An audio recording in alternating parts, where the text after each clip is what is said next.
Okay, chapter 11 is emotion in the workplace. And a couple of things to sort of preface this as we begin. One is understand that this is a relatively new area of study in organizational research, that previously most people looked at organizations as very logical, very much governed by rationality, and whereas in reality, a lot of our interactions are controlled by emotion and are motivated by emotion.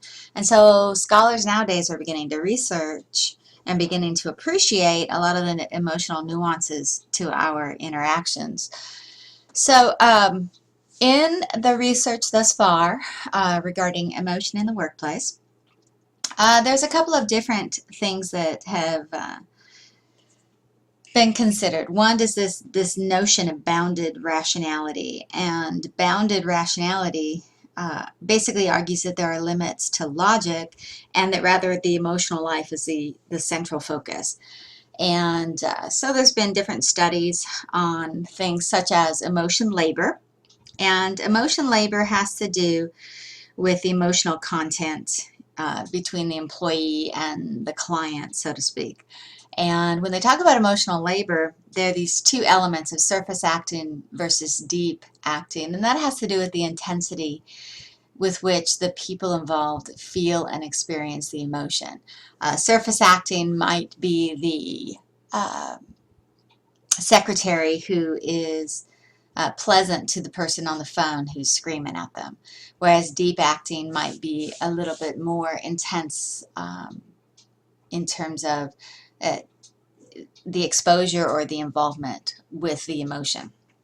Emotion at work, the second element here, the difference here, this has to do with the relationships that people have with their coworkers, and different emotions that you can have on the job in terms of relationships, and certainly whether that's frustration, whether it's emotional or workplace bullying, whether it's joy, at a job well done, so to speak. There's a lot of emotions we feel just simply on the job. Think of the emotions you feel as a student.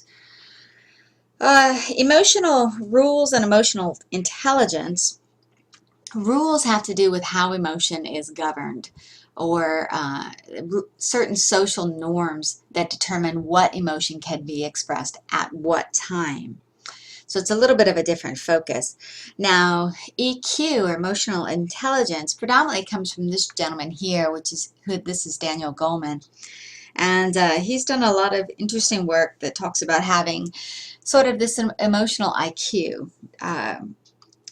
It's been criticized by some people, but let me let you listen to him give you a short synopsis of emotional intelligence.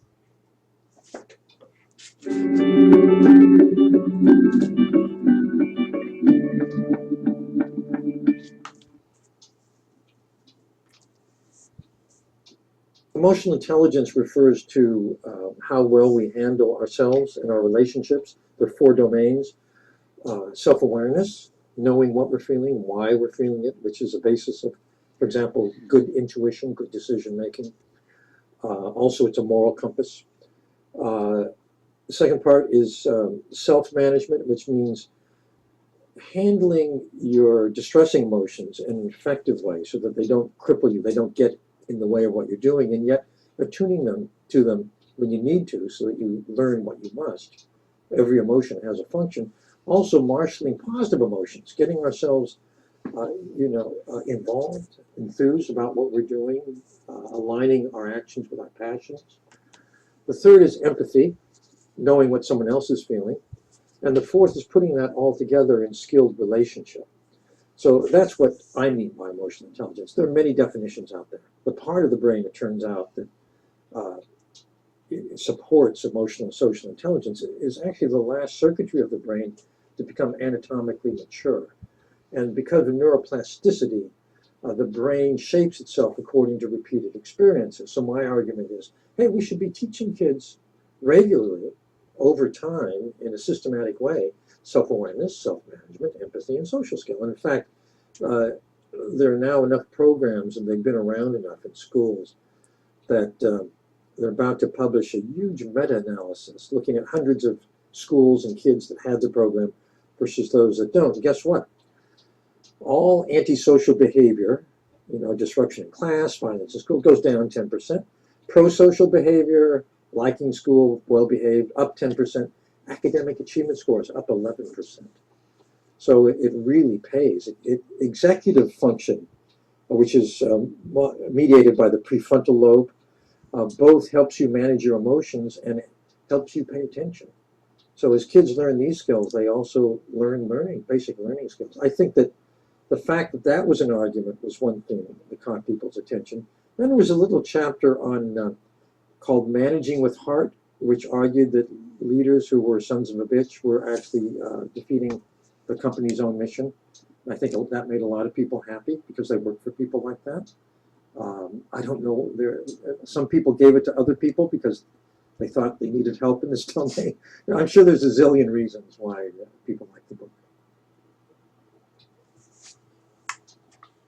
I know IQ has been going up for 100 years as children encounter a more sophisticated cognitive environment as they grow. I don't know that we're becoming more emotionally intelligent. I like to hope we would, but I think that the number of intergroup wars going on, the intergroup hatred going on, the levels of familial abuse, in other words, indicators of emotions out of control in dangerous ways, don't look that great, which is why I'm a very strong proponent of getting these social emotional learning programs in every school worldwide.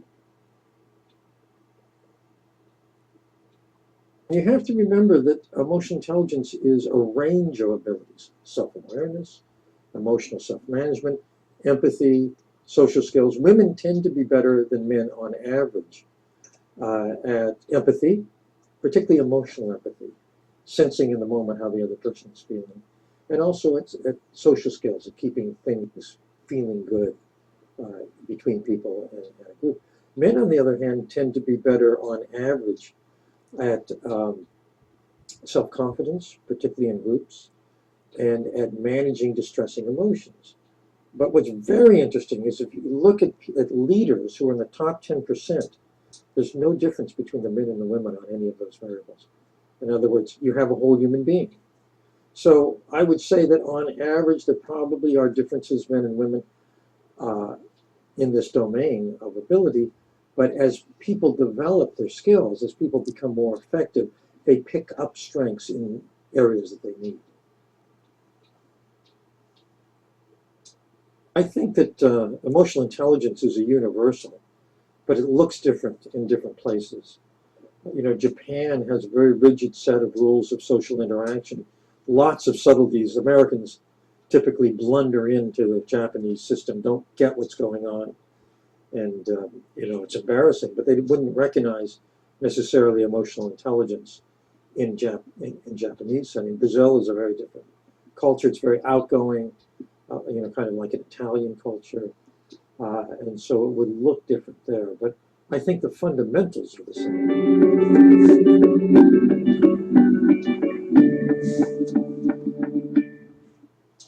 Okay, so I think you would agree that that's an interesting premise to consider EQs.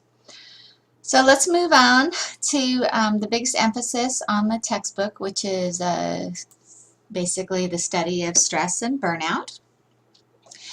And stress certainly has been means different things to different scholars, so it's always important to sort of understand the basic premise before you dive into a particular article or research or so on and so forth.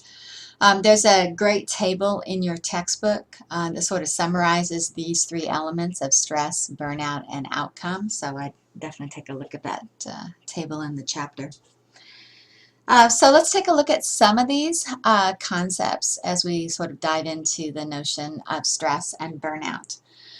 Certainly, burnout comes from different pressures at work. It can also come from pressures outside of work. It tends to be more of a consistent situation. In other words, it's not something that's temporary. We have final exams. We freak out at finals, but it only lasts a couple of weeks. So burnout is this chronic condition, so it's important to understand that. It's characterized by these things: emotional exhaustion, lack of personal accomplishment, this idea of stagnation, depersonalization when you don't feel valued as an individual, as a personality. And there are a lot of variables that influence what causes or what triggers or what leads to burnout. One might be the amount of work that you're doing, a lot of tension between you and a coworker, or you and a manager, or you and a boss. Role ambiguity, that you have different hats that you're supposed to be wearing, and technically at the same time, and perhaps there are even contradictions between what those those roles involve, and that can be very tension producing. And certainly, as in parentheses, stressors from outside the workplace. Perhaps you have an ailing older parent that you're needing to take care of. Perhaps you have financial issues, relationship issues, health issues that certainly can cause a great deal of stress. Different effects of burnout, physiological effects, that can have to do with chronic headaches. It can have to do with effects in terms of the heart, stress with that. There's a lot of different internal, the infamous ulcer. Attitudinal effects, these are more of a mindset. You're not happy, and you begin not to care, and so your level of commitment goes down. Organizational effects is, perhaps the desire just to quit. I'm out of here. And you are very frustrated. Some of the contributors to burnout. Communication, it's interesting. Communication can both be a contributor to burnout as well as one of the key variables in coping with burnout. But communication, this can have to do with perhaps it's the amount of meetings you need to be attending all the time. Perhaps it's that, like I had mentioned before, the role conflict, that you have different hats that you need to wear, and or you're simply not sure, or that you have to communicate on a very intense and emotional level that is very exhausting. And again, that'll tie in directly to the notion of emotion labor that we alluded to earlier. Coping with stress and burnout.